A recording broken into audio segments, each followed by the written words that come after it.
পৃষ্ঠা ১ পাঠ ১ ভাষা এবং সংখ্যা। ভাষা এবং সংখ্যা জ্ঞান প্রাথমিক শিক্ষার গোড়াপত্তন করে। দৃষ্টিমান শিশুর ক্ষেত্রে ভাষা এবং সংখ্যা বোঝাতে আলাদা আলাদা হরফ ব্যবহার করা হয়। হরফের এই পার্থক্য সম্পূর্ণ দৃষ্টি নির্ভর। যার দৃষ্টি নেই তাকে ভাষা ও সংখ্যা লেখার পার্থক্য বোঝাতে গেলে ব্রেলের বিন্দু অবস্থানের পরিবর্তন করে বোঝাতে হয়। ভাষা লেখার জন্য ব্রেলে যে বিন্দু অবস্থান ব্যবহার করা হয় তাকে সাহিত্য ব্রেল বলা হয়। এই সাহিত্য ব্রেলে গণিত, বিজ্ঞান এবং সঙ্গীত বাদে আর সমস্ত বিষয় লেখা যায়। আর অঙ্ক লেখার সময় এই বিন্দু অবস্থানকে পরিবর্তন করে গণিত ব্রেলে রূপান্তর করা হয়। ভারতীয় গণিত ব্রেল কোডের সুবিধা: ছাপা বইয়ের একটি পৃষ্ঠা বাংলা ব্রেলে লিখতে প্রায় ৩ থেকে ৪ পাতা লাগে। ব্রেল কাগজ ঘন, বুনটের এবং ভারী হয়, ফলে একটি ব্রেল বইয়ের ওজনও ভারী হয়। নবগণিত মুকুল প্রথম ভাগ জুলাই ১৯৮৭ পুনর্মুদ্রণ ১০৪ পৃষ্ঠার বই। বড় হরফে লেখা এবং প্রচুর ছবি থাকা সত্ত্বেও এই বইটি ব্রেলে লিখতে অন্তত ১০০ পাতা লাগবে। ২টি ব্রেল খণ্ড হবে। নতুন গণিত কোডের প্রতীক কক্ষ সংকোচন করা হয়েছে। নতুন গণিত কোডে প্রতিকক্ষ সংকোচন করা হয়েছে। এছাড়া সমন্বিত শিক্ষা প্রকল্পে পৃষ্ঠা ৮ দৃষ্টিহীন শিক্ষার্থীর সাধারণ বিদ্যালয়ে পড়া এবং গণিত চর্চাকে যাতে একজন যোগ্য দৃষ্টিহীন শিক্ষার্থী বৃত্তি হিসেবে নিতে পারে, এ দুটি উদ্দেশ্য সাধনে নতুন কোডে ব্রেল প্রতীককে ছাপা হরফের সদৃশ করার প্রয়াস দেখা যায়। এতে দৃষ্টিমান শিক্ষার্থী প্রতীকগুলি কিভাবে বোঝে তার একটি ধারণা দৃষ্টিহীন শিক্ষার্থী ব্রেলে পেতে পারেন। যেমন যোগচিহ্ন ছাপায় দেখানো হয়েছে, এখানে ব্রেলে চিহ্ন দেওয়া হয়েছে বিন্দু ৩, ৪, ৬। বিয়োগ চিহ্ন ছাপায় মাইনাস চিহ্ন দেওয়া হয়েছে, ব্রেলে ৩, ৬ ইত্যাদি। এই পাঠে কি কি চিহ্ন শেখানো হবে? সংখ্যাসূচক চিহ্ন বিন্দু ৩, ৪, ৫, ৬। অঙ্কে ব্যবহৃত কমা বিন্দু ৬। জ্যোতিচিহ্ন, বোধক চিহ্ন বিন্দু ৪, ৫, ৬। সংখ্যাসূচক চিহ্ন বিন্দু ৩, ৪, ৫, ৬। ব্রেলে সংখ্যা লেখার সময় বর্ণপরিচায়ক বিন্দু অবস্থান ব্যবহার করা হয়। বর্ণ এবং সংখ্যার মধ্যে পার্থক্য বোঝাবার জন্য এক বা একাধিক সংখ্যা লেখার সময় সংখ্যাসূচক চিহ্ন ব্যবহার করা হয়। মনে রাখতে হবে, শুধুমাত্র ব্রেল কোডে প্রয়োগের উদ্দেশ্যে সংখ্যাসূচক চিহ্ন একটি স্বতন্ত্র ব্রেল চিহ্ন হিসাবে ব্যবহার্য। ছাপা হরফে এর সদৃশ কোনো চিহ্ন নেই। পৃষ্ঠা ৯ ১ থেকে ০ পর্যন্ত প্রতিটি সংখ্যা সাহিত্য ব্রেলে লিখতে গেলে প্রতিটি সংখ্যার প্রতীক যে বর্ণ আছে সেটি যে কক্ষে লেখা হবে তার ঠিক আগের কক্ষে সংখ্যাসূচক চিহ্ন বসানো হবে। আর এই বর্ণগুলির বিন্দু অবস্থানও ১, ২, ৪, ৫ এই ৪টি বিন্দুর মধ্যেই রয়েছে। যেমন সংখ্যা ১ লিখতে গেলে প্রথম কক্ষে সংখ্যাসূচক চিহ্ন বা ৩, ৪, ৫, ৬ দিয়ে তার পরের কক্ষেই বিন্দু ১ লিখতে হবে। সেক্ষেত্রে বিন্দু ১কে আর অবর্ণ বা এ পড়া হবে না। সুতরাং সাহিত্য ব্রেলে ১ থেকে ০ পর্যন্ত বিন্দু অবস্থান হবে। এখানে দেওয়া আছে ৩টি কলাম। প্রথমটি হচ্ছে সংখ্যা প্রতীক, মাঝেরটি বিন্দু, ডান দিকেরটি সদৃশ বর্ণ। ১, ৩, ৪, ৫, ৬ সেমিকোলন ১ অ এ, বাংলায় অ, ইংলিশে এ। ২, ৩, ৪, ৫, ৬ ১, ২ ব বি। ৩, ৩, ৪, ৫, ৬ ১, ৪ আবার পড়ছি ৩, ৪, ৫, ৬ ১, ৪ চ সি। ৪, 3 4 5 6 1 4 5 দ ডি 5 3 4 5 6 1 5 এ ই 6 3 4 5 6 1 2 4 এফ 7 3 4 5 6 1 2 4 5 গ জি 8 3 4 5 6 1 2 5 হ এইচ 9 3 4 5 6 2 4 রস্বই আই 0 3 4 5 6 2 4 5 বর্গীয় জ জে। গণিত ব্রেলে সংখ্যা লেখার সময় উপরের নিয়মের সামান্য পরিবর্তন করা হয়েছে। সংখ্যাসূচক চিহ্ন বিন্দু 3 4 5 6 থাকছে।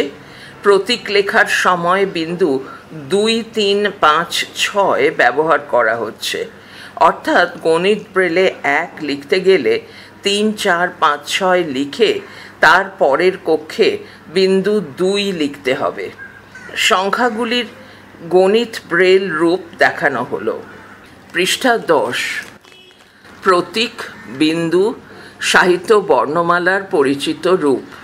1 3 4 5 6 2 মূর্ধন্য কমা 2 3 4 5 6 2 3 মূর্ধন্য সেমিকোলন 3 3 4 5 6 2 5 মূর্ধন্য কোলন 4 3 4 5 6 2 5 6 মূর্ধন্য দাঁড়ি 5 3 4 5 6 2 6 মূর্ধন্য অন্তস্থ অ 6 3 4 5 6 2 3 5 মূর্ধন্য ফ 7 3 4 5 6 2 3 5 6 মূর্ধন্য লঘু বন্ধনী খোলা ও বন্ধ করা চিহ্ন 8 3 4 5 6 2 3 6 মূর্ধন্য উদ্ধৃতি চিহ্ন শুরু 9 3 4 5 6 3 5 মূর্ধন্য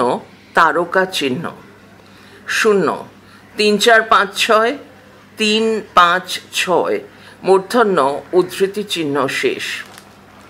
সংখ্যাসূচক চিহ্ন প্রয়োগের ক্ষেত্রে মনে রাখতে হবে কোনো বই ব্রেলে রূপান্তরিত করার সময় ব্রেল পৃষ্ঠার উপরে প্রথম লাইনের শেষে লেখা ব্রেল পৃষ্ঠা সংখ্যা, পৃষ্ঠার শেষ লাইনের শেষে মুদ্রিত বইয়ের পৃষ্ঠা সংখ্যা এবং নামাঙ্কন পত্রে টাইটেল পেজ ব্যবহার্য সংখ্যাগুলি সাহিত্য ব্রেলের বিন্দু অবস্থান অনুসারে লিখতে হবে। সংখ্যাসূচক চিহ্ন দিয়ে ব্রেল লাইন লেখা শুরু হবে অথবা এই চিহ্ন যে কক্ষে বসবে তার ঠিক আগের কক্ষটি খালি রাখতে হবে। যেখানে সংখ্যা দিয়ে লেখা কোনো সারণী, টেবিল বা সারিবদ্ধভাবে স্তম্ভাকারে সাজানো কোনো অঙ্ক লেখা, সেখানে সংখ্যাসূচক চিহ্ন গণিতের সংখ্যা লেখার আগে ব্যবহার করা হয় না। পৃষ্ঠা 11। অঙ্কে ব্যবহৃত কমা বিন্দু 6। সাহিত্য ব্রেলে স্বল্প বিরাম এবং লুপ্ত চিহ্ন এই দুটির প্রয়োগ বিন্দু 2 ব্যবহার করা হয়। স্বল্প বিরাম চিহ্ন সর্বদাই একটি শব্দের শেষ বর্ণের পরের কক্ষে এবং লুপ্ত চিহ্ন শব্দের শুরুতে অথবা মধ্যে ব্যবহৃত হয়। গণিত ব্রেলে বড় বড় সংখ্যা লিখতে গেলে কমার ব্যবহার করা হয়। সেক্ষেত্রে কমা বোঝাতে বিন্দু 2 পরিবর্তে বিন্দু 6 প্রয়োগ হয়। সাধারণত কোটি, লক্ষ, সহস্র প্রভৃতি সংখ্যার অবস্থান বোঝাতে গণিতের কমা ব্যবহৃত হয়। ছাপা হরফে যেখানে যেখানে কমা ব্যবহার হবে ব্রেলেও ঠিক একই স্থানে কমা চিহ্ন লিখতে হবে। এক্ষেত্রে কমার আগে বা পরে কোনো কক্ষ খালি থাকবে না।